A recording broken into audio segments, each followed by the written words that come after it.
Good morning বন্ধুরা, HD লাইফে তোমাদের সবাইকে স্বাগত জানিয়ে আজকের ব্লগটা শুরু করছি। তো সকালের কাজকর্ম মোটামুটি হয়ে গেছে, স্নান পুজোও হয়ে গেছে। তো আজকে যেহেতু আকাশটা দেখছি মেঘ মেঘ করছে, একবার রোদ উঠছে একবার, সেই ভয়ে আমি জামা কাপড়গুলো ভাইয়ের ছাদে মেলতে আসলাম। এখানে মেলে দিয়ে গেলে আর সারাদিনে ওই বৃষ্টি আসলে তোলা, তারপরে একবার উঠানো, সেই চিন্তা করতে হবে না। আর এখন তো গিয়ে রান্নাঘরে ঢুকবো, বৃষ্টি আসলে পরে তোলার মতো কোনো পরিস্থিতি থাকবে না। আর নিচে যখন ছিলাম দেখলাম ভাই বাজারে গেল, দেখি বাজার থেকে কি এনেছে, তারপরে ঠিক হবে রান্না বান্না কি হবে।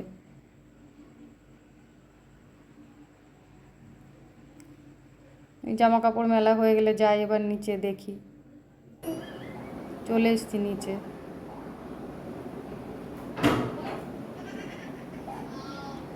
ওমা কি করব মাছগুলো? চচ্চড়ি। কি দিয়ে? পেঁয়াজ, কাঁচা লঙ্কা, ধনে পাতা দিয়ে হুম হালকা করে ভেজে হুম পেঁয়াজ একটু বেশি করে দেবা, হুম আর তেল বেশি দেবো? তেল বেশি। হুম।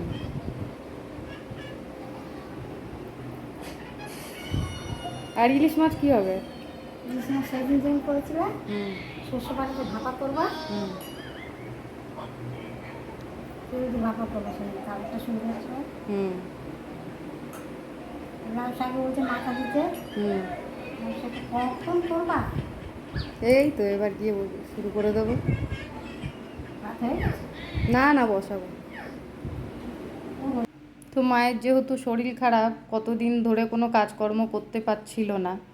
তো আজকে ওই ছোট মাছ নিয়ে এসছে বলে ভাই আবার মাকে বলেছে যে বৌদি কখন করবে, কেননা পুজো আচরা সেরে আমার রান্নাঘরে আসতেই অনেক বেলা হয়ে গেছে, এমনকি টিফিনটা আজকে করার সময় পাইনি। সেই জন্যে মাকে বলেছে তুমি ঘরে বসে বসে এইভাবে কেটে দাও। তা মা ওই মাছগুলো নিয়ে কাটতে বসে গেছে, আর ভাই সবজিগুলো নিয়ে কাটতে বসে গেছে। আর কেউ একটু হেল্প না করলে পরে তো আমি পারবো না, কেননা আজকে সব ঝামেলার রান্না। লাউ শাক করতে বলেছে মাছের মাথা দিয়ে, আর হচ্ছে ওদিকে চুনো মাছ চচ্চড়ি, সবগুলোই একটু সময় লাগার কথা। আর ওই ইলিশ মাছের ঝোল হবে। তো মা বলছিল ইলিশ মাছটা আমাকে ভাপা করতে, আর এদিকে ভাই বেগুন আলু কেটে বসে আছে। সেই জন্যে ইলিশ মাছটা আমি ওই বেগুন আলু দিয়েই ঝোল করব।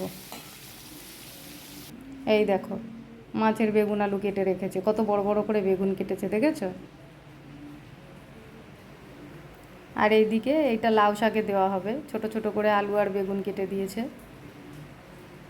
এই মাছটা এখনও ধোয়া হয়নি, এটা আমি লাউ শাক রান্না হতে হতে মাছটা ধুয়ে নেব। তো লাউ শাকটা বসিয়ে দিই।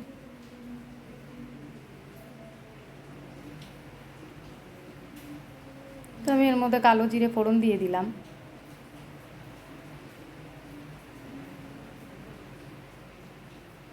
আর চেরা কাঁচা লঙ্কা দিয়ে দেবো। তো সকালবেলায় যেহেতু আজকে টিফিন করার সময় পাইনি, তাই ছেলেকে কয়েকটা জিনিস আনতে আমি দোকানে পাঠিয়েছিলাম। তো ওকে আমি বললাম তুই এক কাজ কর, তাহলে দুটো কেক কিনে নিয়ে আয়, তাহলে তুই একটা খা আমি একটা খাই। তো ছেলে আমাকে বললো মা আমি কেক খাবো না, তুমি যদি কেক খাও তাহলে আমি তোমাকে কেক এনে দিচ্ছি, আর আমি অন্য কিছু কিনে খেয়ে নেবো। আমি বললাম ঠিক আছে তাই কর। তো আমাকে কেকটা এনে দিল, আমি একটা কেকই খেয়ে নিলাম। তো দেখো এই তরকারিটার মধ্যে আমি মশলাপাতি তো কিছু দিই না লাউ শাকের মধ্যে, কিন্তু যেহেতু আজকে মাছের মাথা দিয়ে লাউ শাকটা হচ্ছে, সেই জন্য আমি একটু জিরে বেটে রেখেছি, জিরে বাটাটা এর মধ্যে দেব। এটা ভালো করে কষিয়ে নিয়ে তারপরে এর মধ্যে শাকটা দিয়ে দেবো।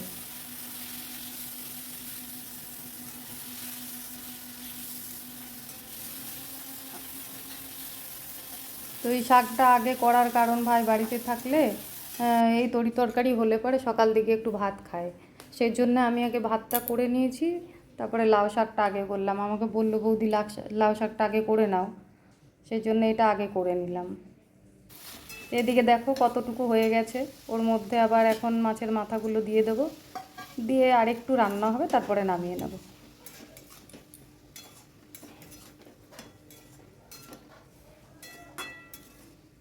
দেখো আমি লাউ শাকটা নামিয়ে নিলাম। এবার ওই মাছগুলো মা কেটে কুটে ধুয়ে রেডি করেই দিয়েছে, এখন ওর মধ্যে নুন হলুদ আর একটু তেল দিয়ে আমি ভালো করে মাখিয়ে নেব।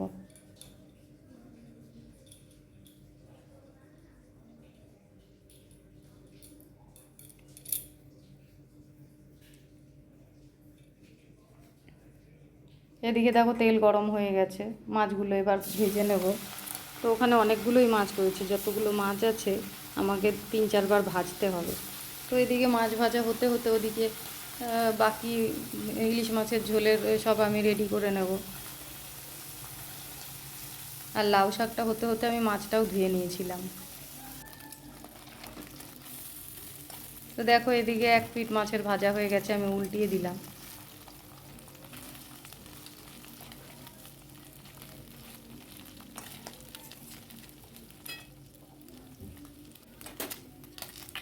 এরকম করে আমি মাছগুলো 3-4 বারে সব আস্তে আস্তে ভেজে নেব।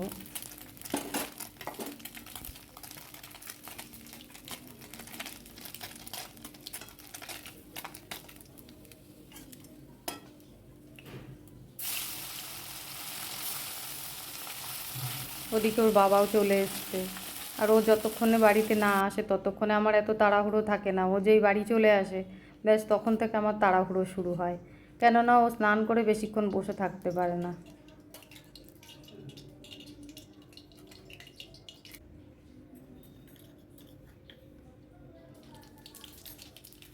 এই চুনো মাছটাতেও আমি কালো জিরেই ফোড়ন দেবো। এবার পেঁয়াজগুলো দিয়ে দিলাম।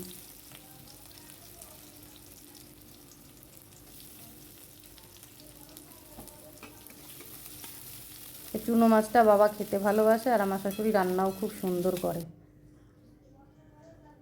কিন্তু কি করা যাবে, উনি এখন পারছে না, অসুস্থ মানুষ। না হলে ওই রান্নাটা আমারও খুব ভালো লাগে, ওনার হাতে চুনো মাছ চচ্চড়িটা সত্যিই খুব ভালো হয়।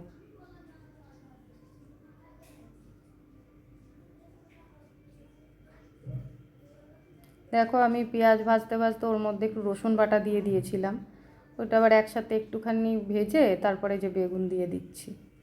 বেগুনটা দিয়ে আবার একটু নেড়ে এক এক করে টমেটো দিয়ে দেবো, মশলাপাতি দেবো।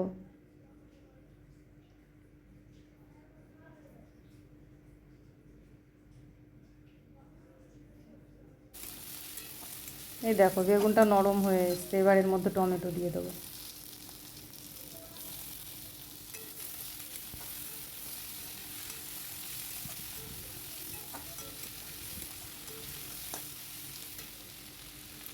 এবার সব গুঁড়ো মশলাগুলো দেবো।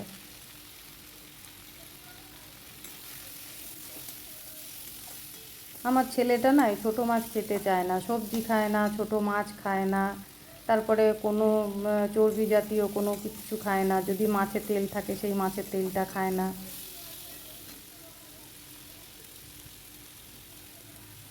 আর মাছ দিয়ে তো ভাত খেলে পরে আমাকেই খাইয়ে দিতে হবে, ও নিজে নিজে কোনো সময় খাবে না। ডিম দিয়ে কিংবা মাংস দিয়ে যদি খাওয়ানো হয় তাহলে ওইটা যদিও বা খায়, মাছ রান্না হলে কিছুতেই হাত দিয়ে খাবে না। এদিকে দেখো আমার এদিকে তরকারিটা কষানো হয়ে গেছে, আমি জল দিয়ে দিলাম। এটা একটুখানি ফুটে উঠলেই আমি মাছগুলো দিয়ে দেবো।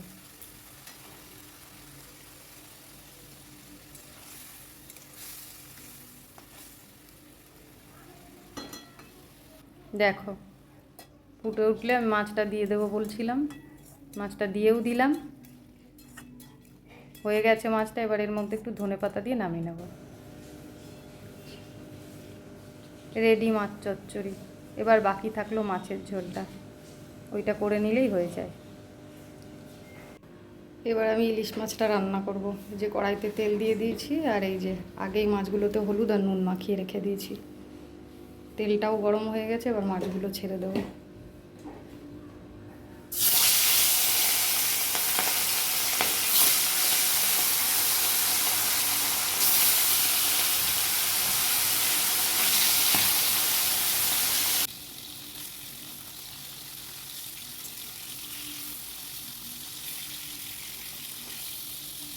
ইলিশ মাছ ঝোল করতে গেলে না বেশি ভাজতে নেই, ইলিশ মাছ বেশি ভাজলেই মানে স্বাদটাই চলে যায়। একমাত্র ভাজা দিয়ে কিছু খেলে তখন একটু কড়া করে ভাজলে ঠিক আছে। ইলিশ মাছ রান্না করার ক্ষেত্রে সব সময় একটু হালকা ভাজা করতে হয়।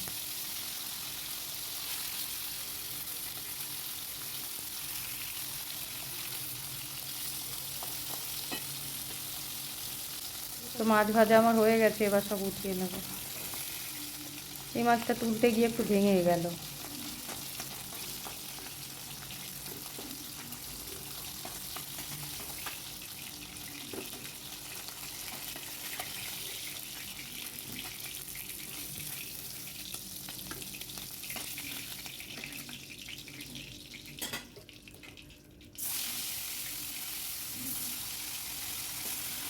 বাকি মাছগুলো ওই একইভাবে ভেজে নেব।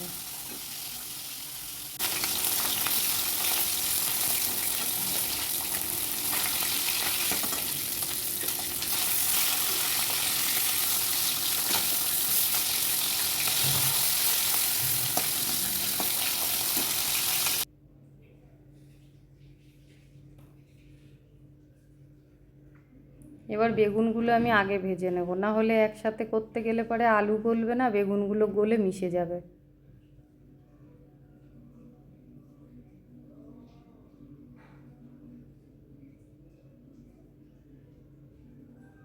এবার এর মধ্যে একটু নুন হলুদ দেবো, দিয়ে আমি ভালো করে ভেজে নেব।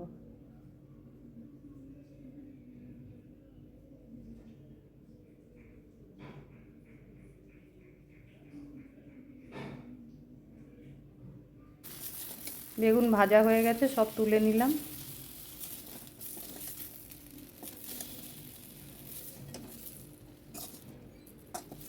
আবার এর মধ্যে আমি সর্ষের তেল দিয়ে দেব।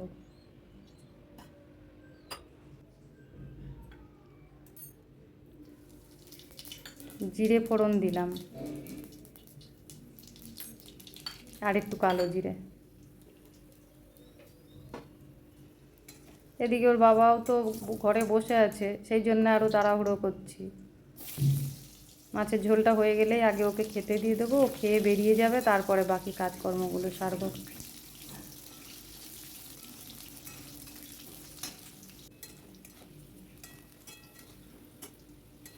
দেখো আলুগুলো আমি লাল করে ভেজে নিয়েছি।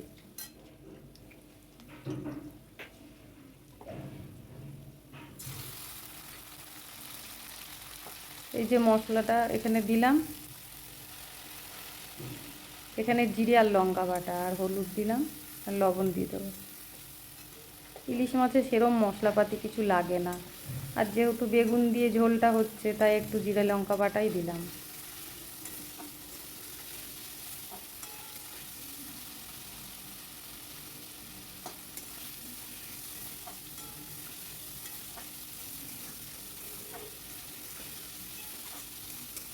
কষা হয়ে গেছে, এবার জল দিয়ে দেবো।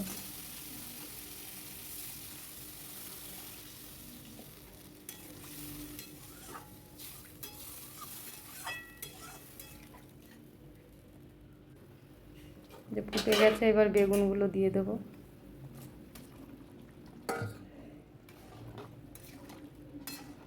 এটা আবার একটু ফুটলে মাছ দেবো।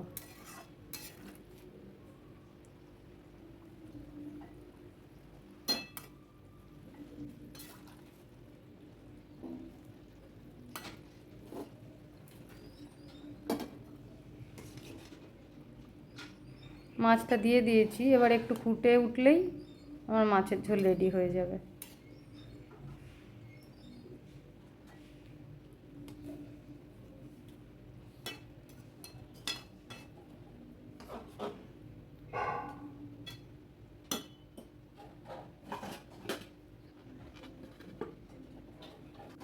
তো আমার মাছের ঝোল রেডি, এবার নামিয়ে নেব।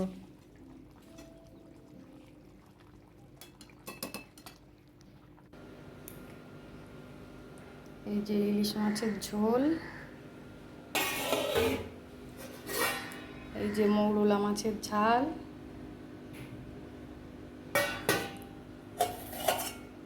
আর এই মাছের টক, আর লাউ ডাঁটা তো আগেই করে নিয়েছি। এই দিয়ে আজকে দুপুরের লাঞ্চ হবে।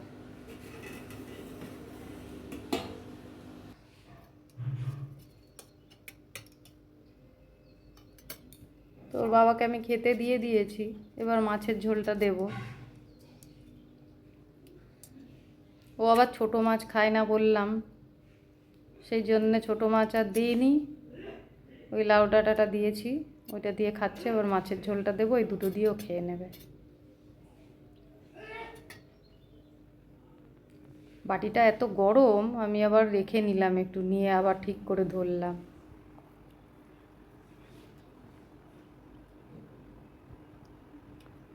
ও খেতে খেতে আবার ছেলে বলল মা আমাকেও খাইয়ে দাও, আবার ওকে খাওয়াতে বসলাম। হ্যাঁ নে,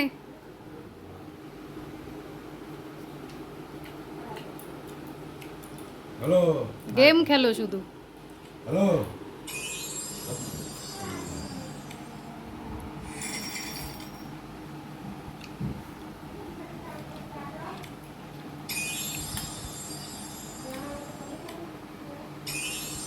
তো খাওয়া দাওয়া হয়ে গেছে, একটু রেস্ট নিয়ে ও বেরিয়ে যাচ্ছে। এবার ও বেরিয়ে গেল, এবার আমি খেতে বসবো। আজকে একা একাই খেতে হবে, কিছু করার নেই। তো দেখো আমি খেতে বসে গেছি। ওই যে লাউ ডাঁটা চচ্চড়ি নিয়েছি, মাছ চচ্চড়ি নিয়েছি, মাছের ঝোলটা নিয়েছি, কিন্তু মাছের যে টকটা আমি করেছি সেটা নিইনি। কেননা ছেলেকে যখন খাওয়াচ্ছিলাম তখন ওর পাতে যে টকটা ছিল, ও আবার মাছের টক খেতে খুব ভালোবাসে। এবার যেহেতু ছোট মাছ, এটা বড় মাছ হলে অসুবিধা ছিল না, সেই কারণে ও পুরোটা আর খায়নি। তো আমি খাওয়ার আগে ওর পাতের মাছ টাছ খেয়ে, সত্যি কথা বলতে আমার আজকে খাওয়ার এনার্জিটা নেই। একা একা তার মধ্যে আবার মাছ টাছ খেয়ে ওর পাতের মাছগুলো এনার্জিটাই চলে গেছে খাওয়ার। কিন্তু কি করব, খেতে তো হবে, ওই জন্য বসলাম খেতে। এবার একটু বেরোতেও হবে বিকেলবেলা। কোথায় যাচ্ছি আমরা মনে হয়? বান্ধবীর বাড়ি। তা আমরা মনার বান্ধবীর বাড়ি যাচ্ছি বেড়াতে। কথা তো বলাই হয়নি, মনার বান্ধবীর বাড়ি আবার আমারও বান্ধবীর বাড়ি। তো এই রাস্তায় বেরিয়ে মনা আমাকে জিজ্ঞেস করছে, না না তোমার বান্ধবীকে তুমি ফোন করলে না? আমি বলছি হ্যাঁ চলো, তুমি যেখানে যাবা আগে ওখানে গিয়ে তারপরে বান্ধবীর বাড়ি যাব। তো এই যে রাস্তায় এসে দেখো আমার এত ভালো লাগছিল, আজকে একটু হাওয়াটাও ছিল, তার উপর আবার এই যে কত বড় বড় গাছ, আমার আবার এইগুলো খুব ভালো লাগে। তাই আমি মনাকে বলছিলাম যে মনা আমার খুব ভালো লাগছে বেরিয়ে।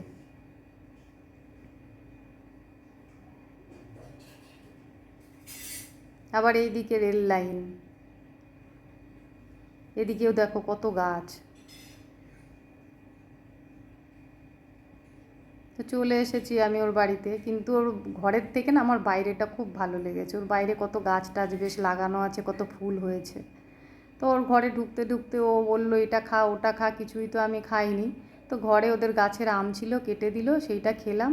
খাওয়ার পর আর বেশি দেরি করিনি, এসে আবার সন্ধে টন্ধে দিতে হবে, ওই জন্য বেরিয়ে গেছি।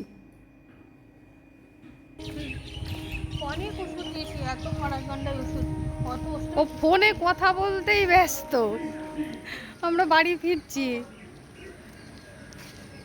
হয়ে গেছে আমাদের বেড়ানো। টাটা। তো দেখো আমরা বাড়ি পৌঁছে গেছি। এই কোকো চেঁচাবি না।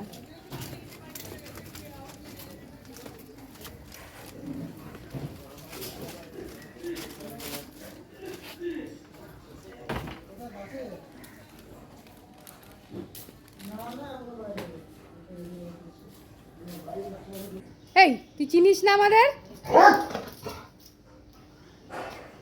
দাঁড়া দেখতে।